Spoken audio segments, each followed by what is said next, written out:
Take a look at this photograph. Men are standing on a narrow ribbon of steel, suspended 700 feet above the Pacific Ocean. Beneath them, the water churns with violent currents. The wind howls. One misstep means a fall into freezing water and jagged rocks below. There are no guardrails, no harnesses.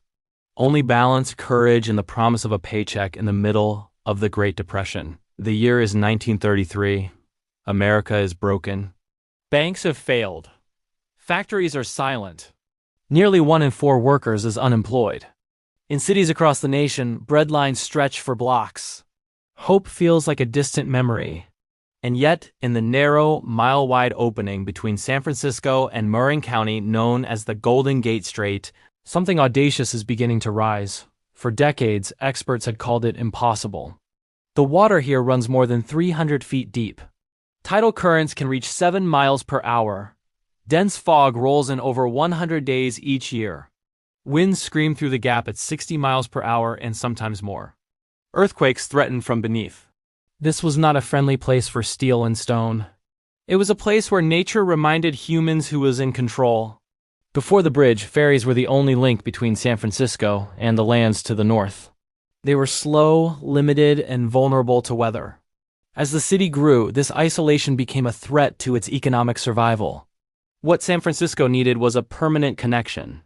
What it got was a dream many believed would collapse into the sea. The man behind that dream was Joseph Strauss. He wasn't the most famous engineer of his era, but he was relentless. Strauss proposed a suspension bridge longer than any ever built. Critics mocked him. Newspapers questioned the sanity of building such a structure in such hostile waters. Financial backers hesitated. Fellow engineers warned of catastrophe. But Strauss persisted, refining designs, recruiting top structural experts, and convincing a skeptical public that the impossible could be engineered into reality. Construction began in 1933, at the height of the Great Depression. For thousands of desperate men, the bridge was not just a construction project. It was survival. Jobs were scarce. Families were struggling. The bridge offered steady pay, about $11 a day, and the dignity of work when millions had none. More than 4,000 workers would eventually help raise the structure from the waves. They climbed towers that would soar 746 feet above the water, taller than most buildings of the era. They balanced on beams barely wider than a man's boot. They hauled heavy equipment through wind so strong it could knock a person sideways. They worked in cold, damp fog that soaked through clothing and stiffened their fingers around tools. Every day was a battle against gravity and the elements. The 2 main cables of the bridge became engineering marvels in themselves. Each cable measures 36 inches in diameter and is composed of over 27,000 individual steel wires.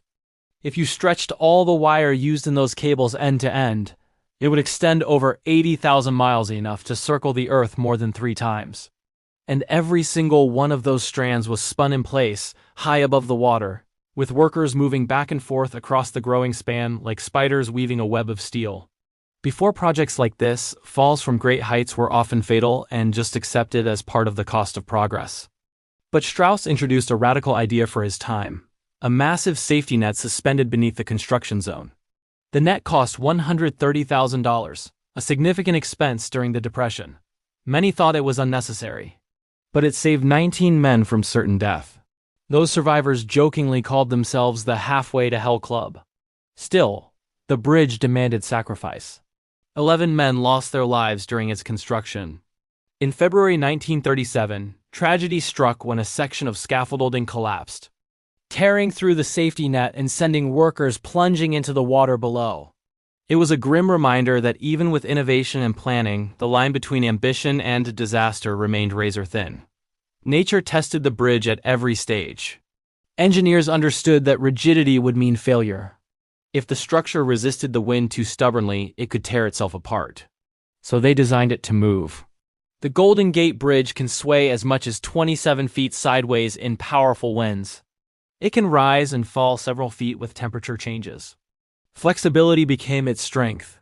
Anchoring the massive towers required extraordinary effort. The South Tower's foundation was built in deep water, where divers worked inside pressurized chambers on the ocean floor. They labored in darkness and cold, surrounded by swirling currents, securing each bolt and beam against a force that had shaped the coastline for millennia. Inch by inch, day by day, steel climbed into the sky. By early 1937, the final pieces were falling into place. The roadway was completed. The cables were secured. The international orange paint chosen to enhance visibility through fog and complement the landscape gave the bridge its now iconic color. Against gray skies and blue water, the structure seemed almost unreal, a geometric line drawn across nature's chaos. On May 27, 1937, before any cars were allowed to cross, the public was invited to walk the bridge. Nearly 200,000 people showed up. They came in their Sunday best, with children in hand. They danced on the roadway. Some roller skated from one side to the other. Others simply stood at the midpoint, looking down at the water far below, marveling at the fact that they were suspended above the open ocean on something built by human hands. In a decade defined by hardship, it must have felt like walking on air. The next day, President Franklin D. Roosevelt signaled the official opening from Washington, D.C., pressing a telegraph key that symbolically unleashed traffic across the span. The total cost of construction was about $35 million. The project had been completed ahead of schedule and under budget, a rare achievement in any era, let alone during a global economic collapse. Over the decades that followed, the Golden Gate Bridge would endure tests no engineer could fully predict. It withstood fierce Pacific storms and relentless salt air that corrodes metal.